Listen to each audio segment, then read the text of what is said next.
फिरौन बच्चों को ज़िबा कर रहा था और एक माँ ने अपना बच्चा खुद दरिया में फेंक दिया। क्यों? बाइबल बताती है कि मिस्र में बनी इसराइल की तादाद बढ़ रही थी। फिरौन डर गया और उसने हुक्म दिया कि हर इब्रानी लड़के को कत्ल कर दिया जाए। इसी ज़माने में एक लावी ख़ानदान में एक खूबसूरत बच्चा पैदा हुआ। उसकी माँ ने 3 महीने तक उसे छुपा कर रखा। जब मज़ीद छुपाना मुमकिन न रहा तो उसने सरकंडों की एक टोकरी बनाई, उस पर कपड़ा लपेटा और बच्चे को उसमें रखकर दरिया के किनारे सरकंडों में छोड़ दिया।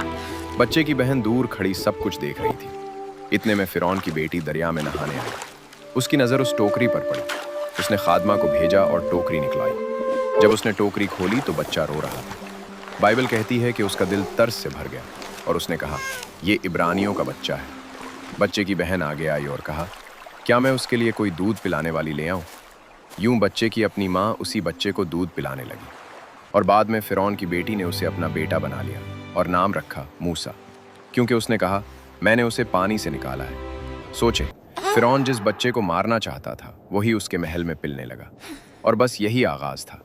आगे आप देखेंगे कि वो बच्चा कैसे बनी इसराइल को मिस्र से निकालेगा, दरिया को कैसे 2 हिस्सों में बांटेगा और फिरौन और उसकी फौज को कैसे शिकस्त देगा। क्या आप देखना चाहते हैं कि मूसा ने खुदा के हुक्म से कौम को निजात दिलाई?